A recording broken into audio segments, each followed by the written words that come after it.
Question 11.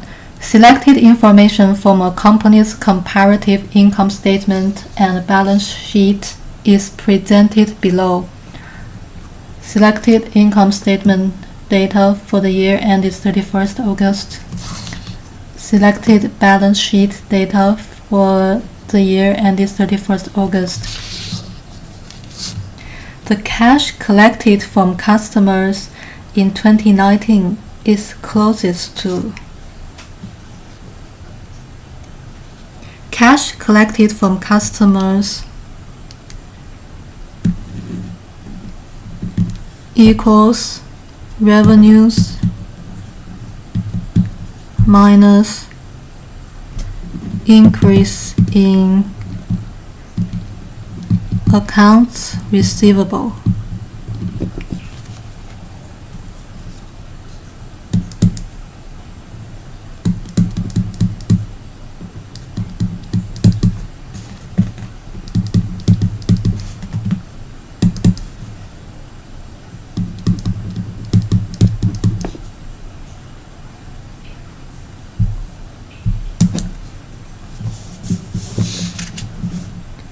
Question 12.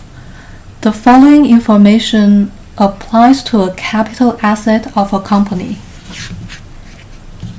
This company uses the straight line depreciation method for this capital asset. At the end of 2019, the expected remaining life of the capital asset in years is closest to A. 17, B. 20, C. 6. Based on the annual increase in accumulated depreciation, annual depreciation expense is $125 and the asset was acquired in 2017. Therefore, total useful life of the capital asset equals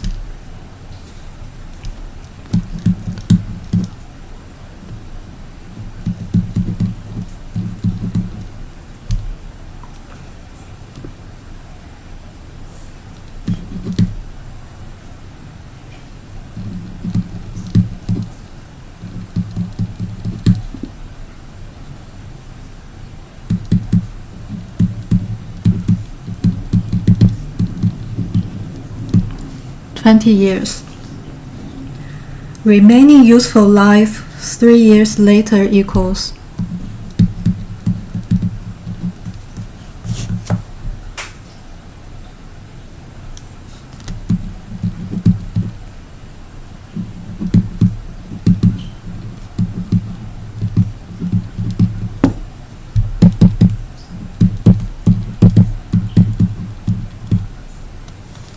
17 years.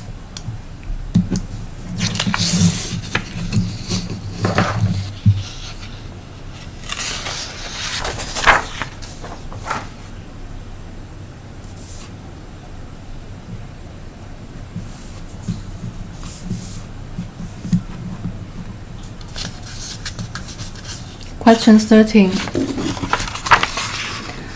Assume a company has the following portfolio of marketable securities, which were acquired at the end of last year. Category: held for trading, available for sale. If the company reports under IFRS compared with US GAAP, its net income in the current year will most likely be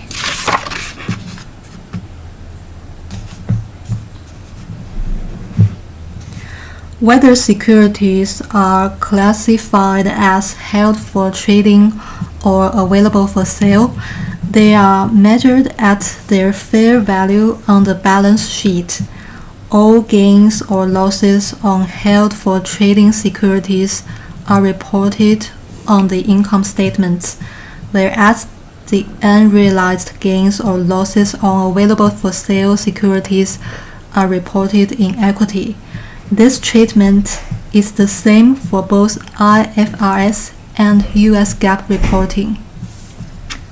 Therefore, the answer is B. Question 14.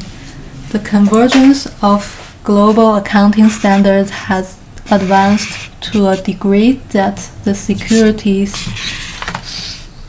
and Exchange Commission in the United States now mandates that foreign private issuers who use IFRS may report under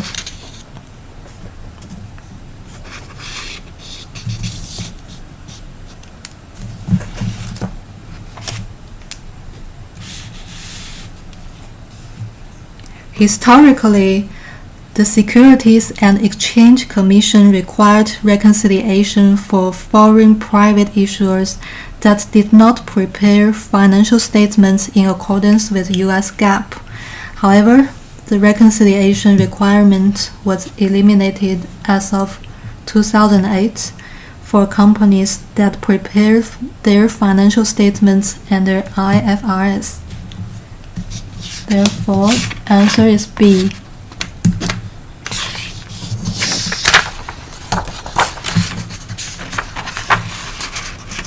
Question 15.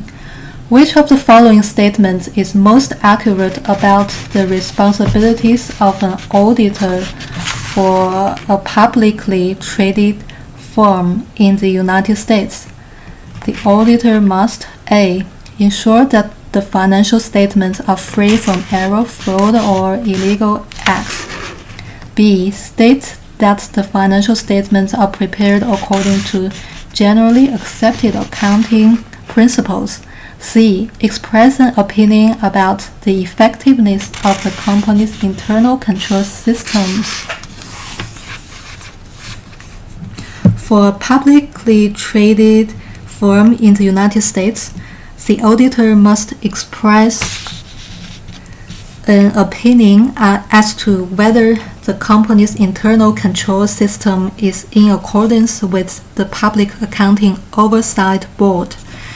Under the Sarbanes-Oxley Act, the opinion is given either in a final paragraph in the auditor's report or as a separate opinion.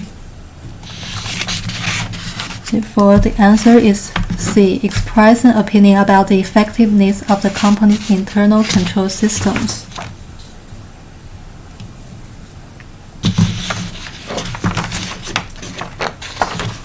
Question 16. At the start of the year, a company acquired new equipment at a cost of 50,000 euros, estimated to have a 3-year life and a residual value of 5,000. If the company depreciates the asset using the double declining balance method, the depreciation expense that the company will report for the 3rd year is closest to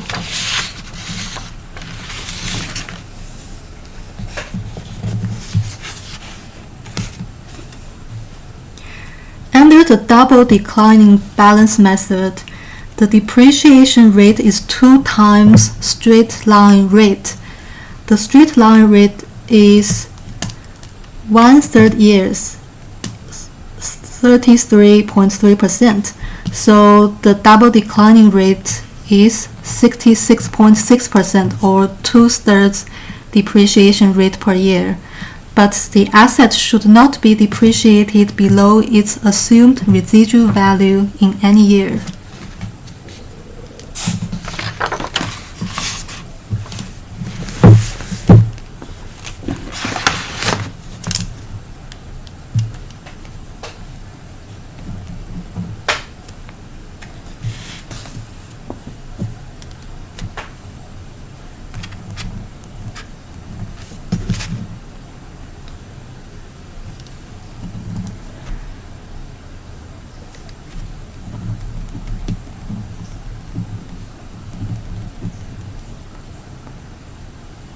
Net book value at start of year.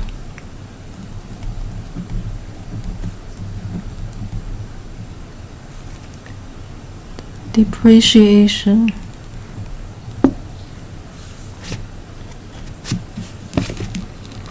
Net book value at end of year.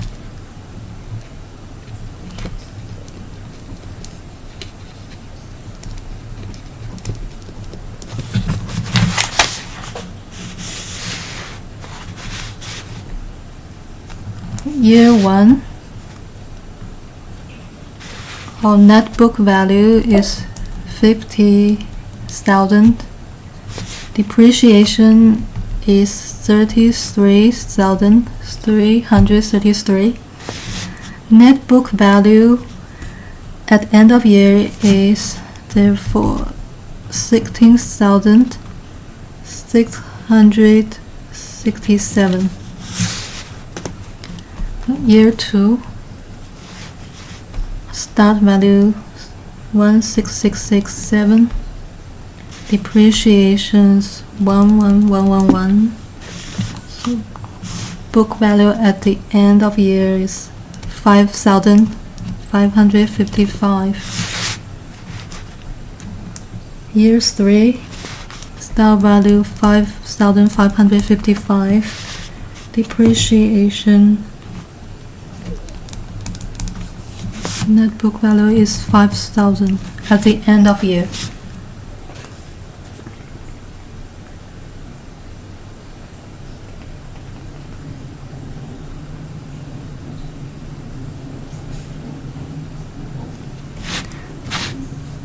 So be careful about depreciation in year 3. In this year, depreciation cannot be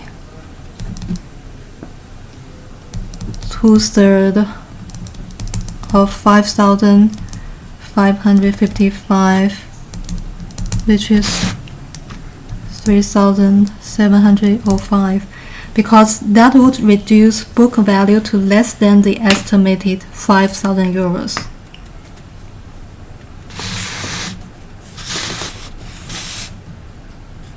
Well, the answer is B.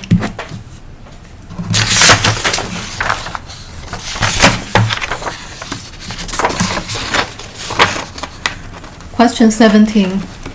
In a period of rising prices, when compared with a company that uses weighted average cost for inventory, a company using FIFO will most likely report higher values for its A. Debt-to-equity ratio, B. Return on sales, C. Inventory turnover.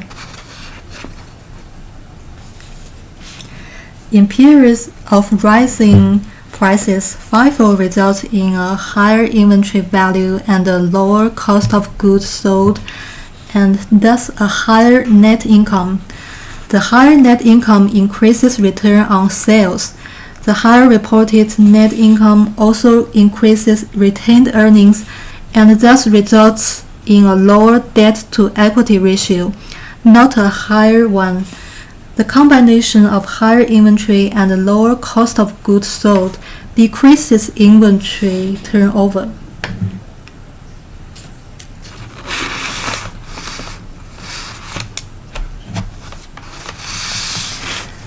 Question 18. The following data is available on a company. We have total assets, total revenues, total expenses, research and development expense. Under a common size analysis, the value used for research and development expenses is closest to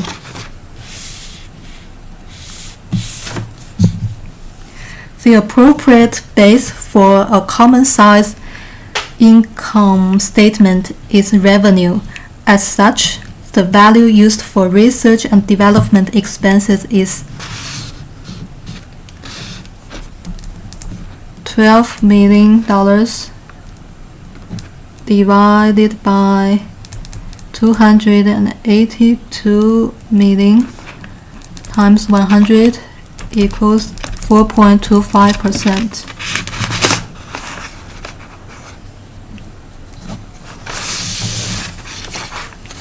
Question 19.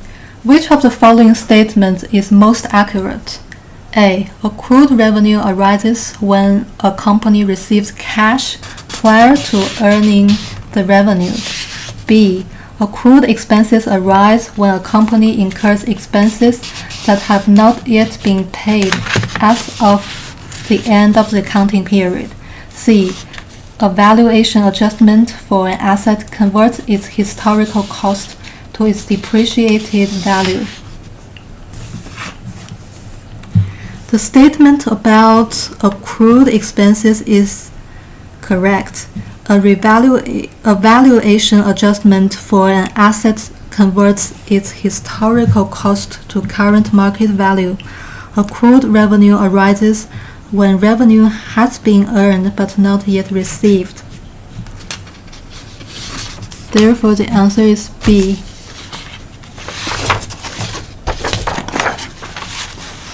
Question 20. A company that prepares its financial statements in accordance with IFRS uses the revaluation model to value land. At the end of the current year, the value of land newly acquired this year has increased and will be adjusted on the balance sheet. This land is the only asset in its asset class for revaluation purposes. Which of the following statements is most accurate? In the current period, the revaluation of the land will A. Increase return on assets, B. Decrease the debt-to-equity ratio, C. Increase return on sales. The increase in the value of the land bypasses the income statement and goes directly to a revaluation surplus account in equity, assuming no previous decreases in value in the asset class for revaluation purposes. Equity increases, thereby decreasing the debt-to-equity ratio. For the answer is B, decrease the debt-to-equity ratio.